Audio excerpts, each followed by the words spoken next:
Hey guys, welcome back to my channel. I hope you are all doing well. आज की class में हम article के बारे में सीखेंगे। आर्टिकल क्या होते हैं? ए, एन और द, इन्हें हम आर्टिकल बोलते हैं। आर्टिकल होते हैं दो टाइप्स के। पहला क्या है? Indefinite article. इंडेफिनिट आर्टिकल में ए और एन का यूज किया जाता है। डेफिनिट आर्टिकल में द का यूज किया जाता है। तो आज की वीडियो लेक्चर में हम ए, एन और द का यूज सीखेंगे।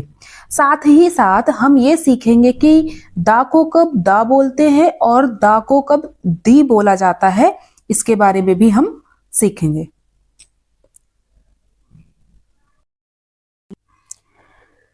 इंडेफिनिट आर्टिकल्स क्या होता है?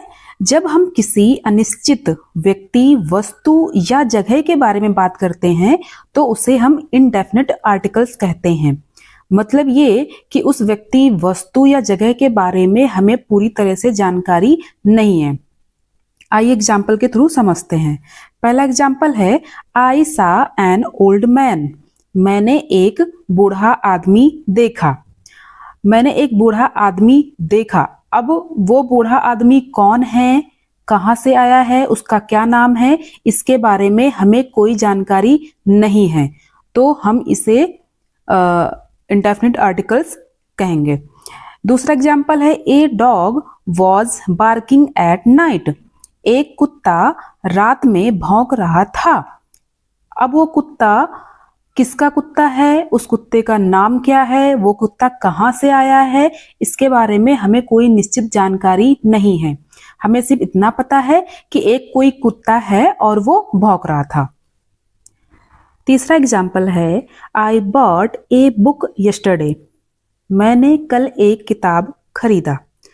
इस सेंटेंस का मतलब ये हुआ कि मान लो आप किसी बुक स्टोर में गए और आपको पहले से कुछ भी नहीं पता था कि आपको कौन सी बुक लेनी है, किस राइटर की लेनी है, किस सब्जेक्ट की लेनी है, कुछ भी इसके बारे में कुछ भी आपको नहीं पता था। लेकिन आप बुक स्टोर में गए और आपको एक बुक पसंद आ गई और आप उस बुक को ले आए। तो यहाँ पे ये बोला जा रहा है कि मतलब आपको जो काम करना है उसके बारे में निश्चित जानकारी नहीं थी, लेकिन फिर भी आपने वो काम किया। तो ये रहे हमारे इंडेफिनिट आर्टिकल्स के एग्जाम्पल्स। आई होप कि आपको इंडेफिनिट आर्टिकल्स क्या होता है ये अच्छे से समझ में आ गया होगा। आइए कुछ इंपॉर्टेंट नोट देखते हैं। पहला है, एन का यूज किसी भी वॉवेल साउंड से शुरू होने वाले शब्दों के पहले किया जाता है। अब आपको ये भी पता होना चाहिए कि वॉवेल्स क्या होते हैं और कितने होते हैं। तो आपके वॉवेल्स 5 होते हैं। कौन कौन से होते हैं? ए, ई, आई, ओ, यू। ठीक है, एग्जाम्पल के थ्रू समझते हैं। जैसे एन एप्पल, तो यहाँ पर एप्पल जो है वो ए से शुरू हुआ और ए आपका क्या है? वॉवेल। एन अम्ब्रेला, यू क्या है? यू भी आपका वॉवेल है, इसलिए अम्ब्रेला के पहले भी एन का यूज किया गया है। An import, an elephant, an orange, etc। अब आपको अच्छे से समझ में आ गया होगा कि जब भी कोई वर्ड वॉवेल से शुरू हो, वॉवेल से शुरू भी हो, और अगर मान लो कहीं भी कोई वर्ड वॉवेल से नहीं शुरू हुआ है लेकिन उसका साउंड वॉवेल्स जैसा ही आ रहा है, तो उसके आगे भी हम एन का यूज करेंगे। इसको मैं एक एग्जाम्पल के थ्रू समझाती हूं। जैसे बोला गया, एन ऑनेस्ट। ठीक है, अब ऑनेस्ट तो शुरू होता है एच से, लेकिन इसका साउंड क्या आ रहा है? ओ। और ओ क्या होता है आपका? वॉवेल। बट यहां इस रूल में ये बोला गया है कि वॉवेल साउंड से शुरू होने वाले शब्दों के पहले किया जाता है। तो अब आप ऑनेस्ट के पहले भी एन का यूज करेंगे क्योंकि यहां पे वॉवेल साउंड आ रहा है। आई होप आपको अब समझ में आ गया होगा। अब दूसरा नोट में ये बोला जा रहा है कि ए का यूज किसी भी कॉन्सोनेंट साउंड से शुरू होने वाले शब्दों के पहले किया जाता है। अब आपको ये पता होना चाहिए कि कॉन्सोनेंट्स क्या होते हैं। तो जितने अभी मैंने वॉवेल्स बताए थे उन वॉवेल्स को छोड़कर बाकी जितने आपके अल्फाबेट बच रहे हैं उन सभी को कॉन्सोनेंट बोला जाता है। एग्जाम्पल के थ्रू समझते हैं। जैसे ए बुक, जो आपका ये बुक आया है वो बी से शुरू हुआ है, तो ये बी क्या है आपका कॉन्सोनेंट। ठीक है। A pen, a boy, a table, a glass, etc। तो अब आपको अच्छे से समझ में आ गया होगा कि ए का यूज कहाँ करेंगे और एन का यूज कहाँ करेंगे। ठीक है। ए का यूज हम कॉन्सोनेंट साउंड से शुरू होने वाले शब्दों के पहले करेंगे और एन का यूज हम वॉवेल साउंड से शुरू होने वाले शब्दों के पहले करेंगे।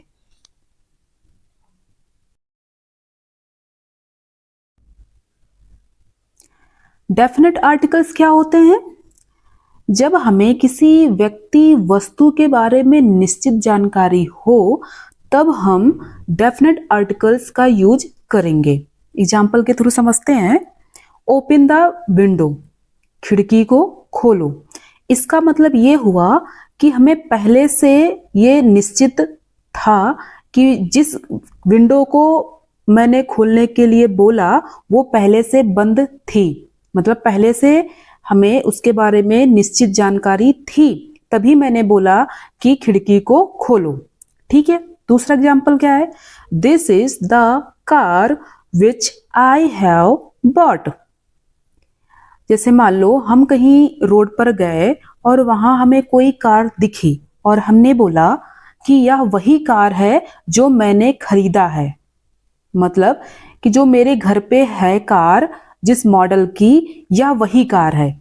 इसका मतलब हमें निश्चित जानकारी है कि जो मॉडल की कार हमारे पास है, मैंने खरीदा है, और जो कार मुझे इस रोड पर जाती हुई दिखी है वो सेम कार है। तो यहाँ पर अब आपको समझ में आ गया होगा कि डेफिनेट आर्टिकल्स में आपको व्यक्ति और वस्तु, जगह या कोई भी सिचुएशन हो उसके बारे में आपको निश्चित जानकारी होती है।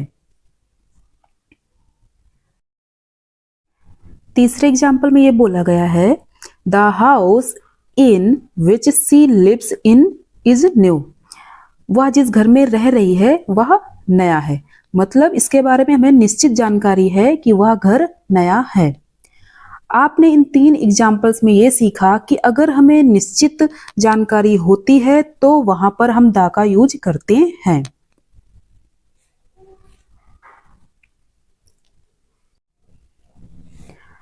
अब दूसरे पॉइंट में क्या बोला गया है कि बड़े ग्रंथों के नाम के पहले भी द का प्रयोग होता है। फॉर एग्जाम्पल, जैसे the Gita, the Bible, the Vedas, the Quran, the Ramayana, etc। ये जो हमारे बड़े ग्रंथ हैं इनके पहले भी आपको द लगाना बहुत ही इंपॉर्टेंट होता है।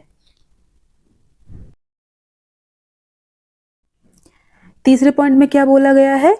डायरेक्शन के नाम के साथ भी द का यूज किया जाएगा, और जो दुनिया में सिर्फ एक ही हो, जो चीज दुनिया में सिर्फ एक ही हो, उसके पहले भी हम द का यूज करेंगे।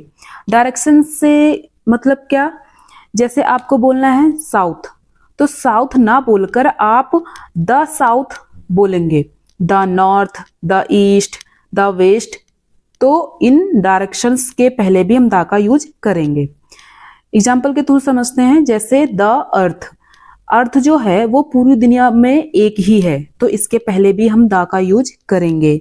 द सन, सन भी पूरी दुनिया में एक ही है, इसलिए हम इसके पहले भी द का यूज करेंगे। The moon, the sky, etc। तो अब आपको समझ में आ गया होगा कि डायरेक्शन और जो चीज दुनिया में एक ही है उनके पहले भी द का यूज करना बहुत जरूरी होता है।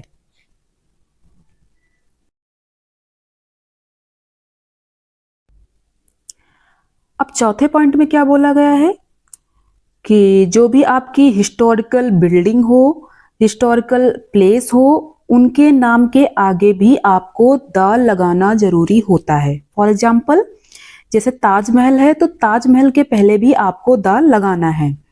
The Red Fort, the India Gate, etc. तो अब आपको समझ में आ गया होगा कि आपको जितनी भी हिस्टोरिकल बिल्डिंग्स, प्लेस हैं उनके पहले भी द लगाना जरूरी है। 5वां पॉइंट क्या है? डेट्स ऑफ मंथ के पहले भी द का यूज होता है। इसका मतलब ये हुआ कि अगर आपको मंथ के साथ साथ डेट भी बताना है तो उसके पहले भी आप द का यूज करेंगे। एग्जाम्पल के थ्रू समझते हैं, जैसे the 1st of March, the 2nd of January, the 5th of May.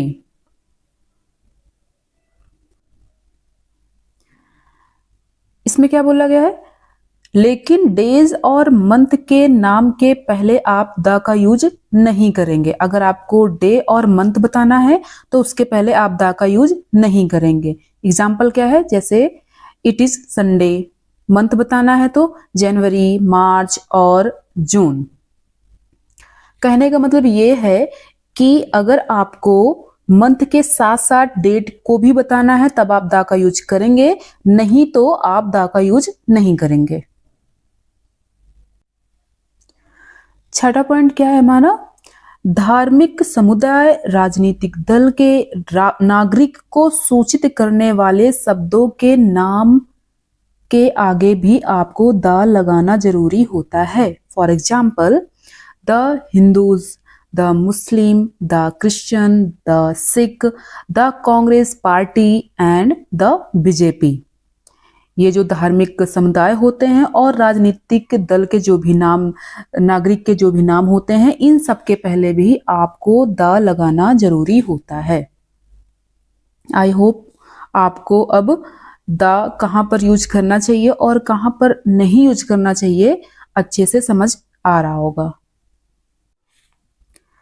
7वें point में बोला गया है कि देशों के नाम के आगे भी द का यूज होता है। जो जितने भी देश हैं, अगर इनका नाम आपको बोलना है तो इनके पहले भी आपको द लगाना पड़ेगा। For example the India, the UAE and the United kingdom, etc.